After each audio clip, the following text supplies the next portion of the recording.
welcome po Alfred Vargas, our famous Best Actor.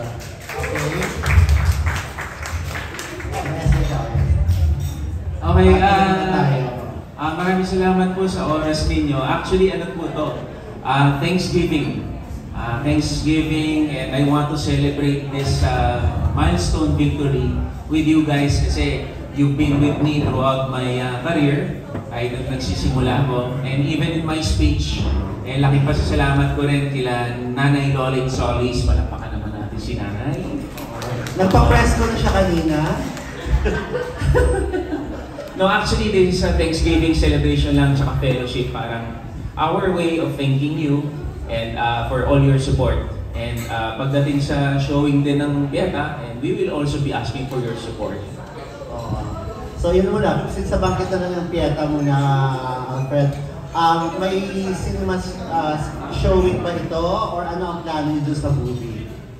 Today I would like to announce that Pieta will not be shown in any online platform. Streaming? Talagang exclusive to sa mga gustong manood kay Honor. And hindi natin iano muna sa mga streaming. At hindi ito mapapanood sa mga any streaming platform. But what we will do is, nakausap na rin natin, ang SM, Pieta will be shown exclusively in SM Cinemas at itutour natin ito through special exclusive screenings. And right now, I'm happy to say we already have several fully booked screenings all across the country. Tapos yung isang screening doon, si superstar Nora Honor mismo ang nando doon. And you're all invited. Kailan mag-start? Kailan mag-start? Late June. We're finalizing lang the dates. Pero July onwards, late June will be the special screening talaga with Ate Guy. It will be a tribute to her sa pagiging national artist niya.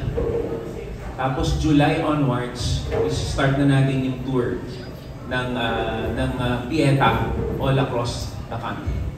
Ayan, okay. Don, reserve ko na yung tanong mo mamaya. Tatawagin ka naman. We'll start na muna our Q&A. Kaya start natin from Manila Bulletin. Editor po ng Manila Bulletin, Bobby Arigintina. Unahin natin yung mga lalakari. Talagang nakakailangan. Ay, ano pa yan? Ay, oh my God! Alam mo pala. Ayan na, sobra pala. Congratulations, Alfred. Alfred, sa pagkapanalo mo, ibig bang sabihin ito is magiging juicy ka na sa pagtanggap ng mga role? Dahil siyempre, best actor, kailangan yung mga susunod yan is kasi hindi rin ang gagawin mo. Well, my answer is yes. Pero even before naman winning, yun na rin tayo. We can only do one project a year. And nagkataon, itong Pieta, yun yung the only project ko last year. So, simulte rin talaga tayo. And hindi na talaga ako gumagawa ng mga roles na hindi ko gusto and projects na hindi natin gusto. First FAMAS mo to? And then ilang nominations ba? I think as far as I can recall, I've been nominated twice na before. So, third nomination ko dito lang ako nanalo. And then, may gagawin ka na ba ang next project na pwede mong i-share o sabihin? Ang pwede ko lang ma-share, merong pending ngayon ng mga 3 movies that we're scheduled to do. Pero in the next few years pa yun. So ngayon kasi malapit na yung elections. So medyo laylo muna tayo. Focus muna tayo sa primary job natin, which is public service. Okay, last question. Dream role. Meron ka bang dream role pa na gusto gawin? Ngayon siguro kasi I'm with my kids. Dream role ko talaga yung isang very meaningful role na tatay, na father. Yung although nagawa ko na rin siya before, pero ito yung gusto ko talaga, yung feel ko na gusto kong gumawa ng family drama na talagang may antig sa puso. Congratulations. Thank you. Thank you. Thank you, Bobby. Wait lang ha, mamaya ka pa naman na. Tita Aster, our next question comes from Tita Aster. Then si Kuya Junardo, and then si Don Serlino po. Una-muna, congratulations. How does it feel? Of course, parang na-overshadow kasi yung panalo nyo lahat ng controversy ng ni Eva Darren. So, anong take mo doon? Kasi syempre, ikaw, iba ang pakiramdam mo rin doon, di ba? Pag umakyat ka to get your Best Actor trophy, tapos parang ang pinag-usapan ng gusto yung insidente kay Eva. Para sa akin po, for me personally, hindi siya na-overshadow. Para sa akin, in my own experience. Kasi tuwing hawak ko yung trophy na to, sobrang saya ko pa rin and I'm so honored. Ang bigat-bigat ng trophy. So siguro kung anong isipin ng iba, parang hindi na rin important sa akin. Basta meron tayong na-achieve na ngayon sa FAMAS. And at the end of the day, yung na-recognize na rin ng ginawa natin sa Pieta.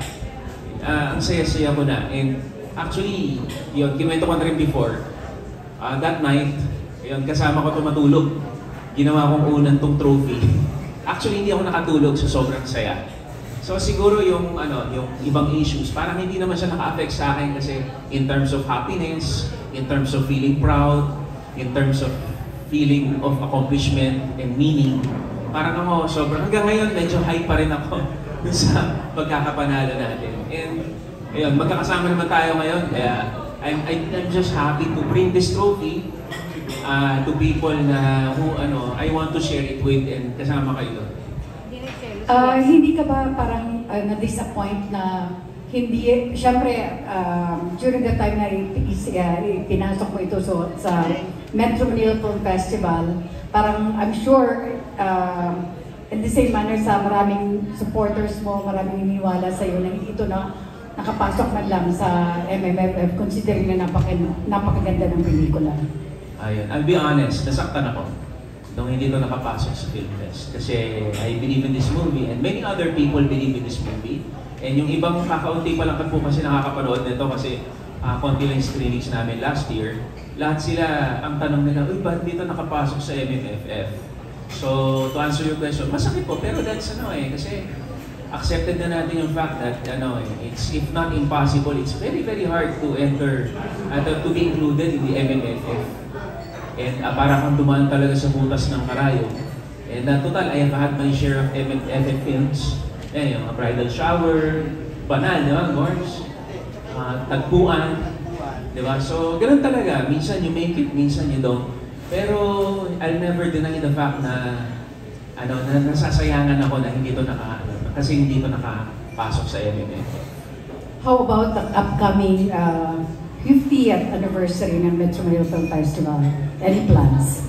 This year, we have no plans. I have no plans to join the MMFF kasi full focus na po ako sa public service. Okay, lastly, anong tatakbuhan mo sa darating na eleksyon? Siguro po, for now, there's nothing final yet until we file.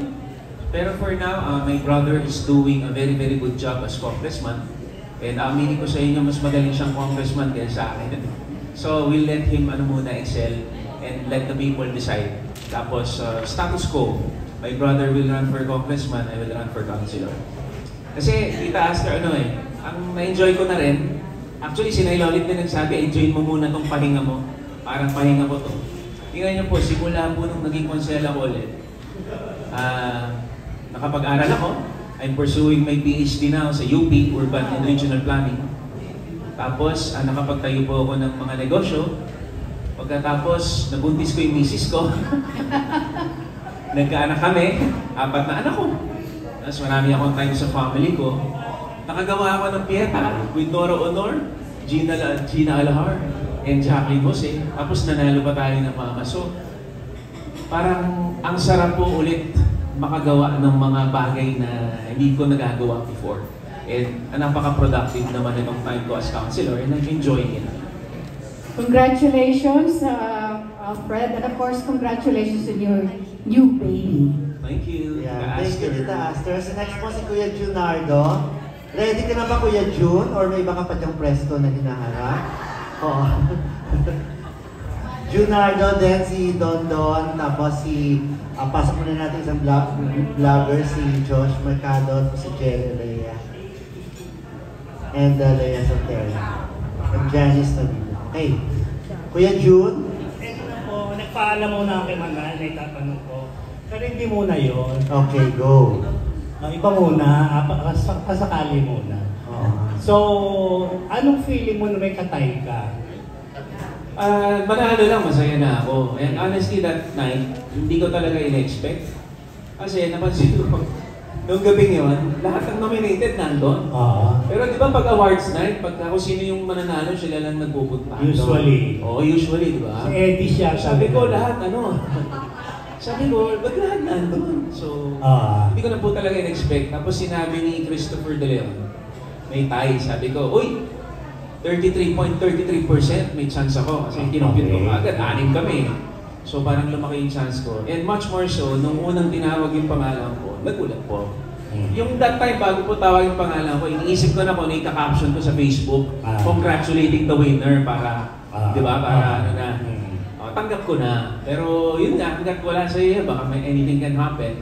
Nung tinawag si Piolo, anong naramdaman mo? I feel honored kasi si Piolo, Grand Slam Best Actor yun. Cory naman, di ba? Ha?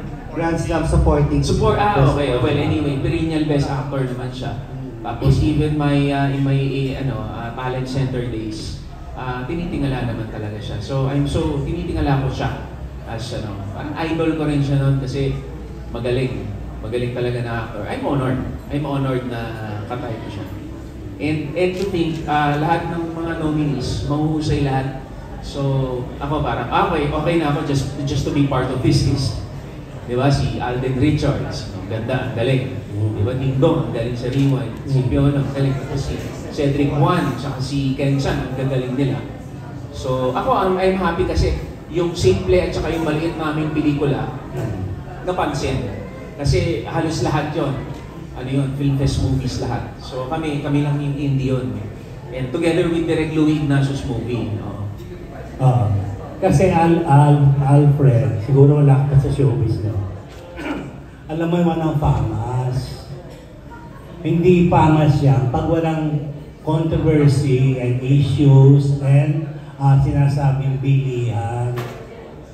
How do you feel about that? Pag nakakarinig ka, may bilihan pala sa pamas. Lalo na ikaw ngayon, mayroong kumakalat na chismis na nagbayad ka raw. Ano masasabi mo ron?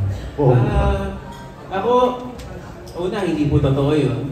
Tapos, pangalawa, sa lahat po ng mga nakapanood ng Pieta, malalaman nila. So, manood sila ng Pieta. Okay. Mabigat ang trophy eh. Every inch, every gram nito, pinaghirapan natin. Pinaghirapan po natin. Kaya proud po tayo. Okay, thank you and congratulations.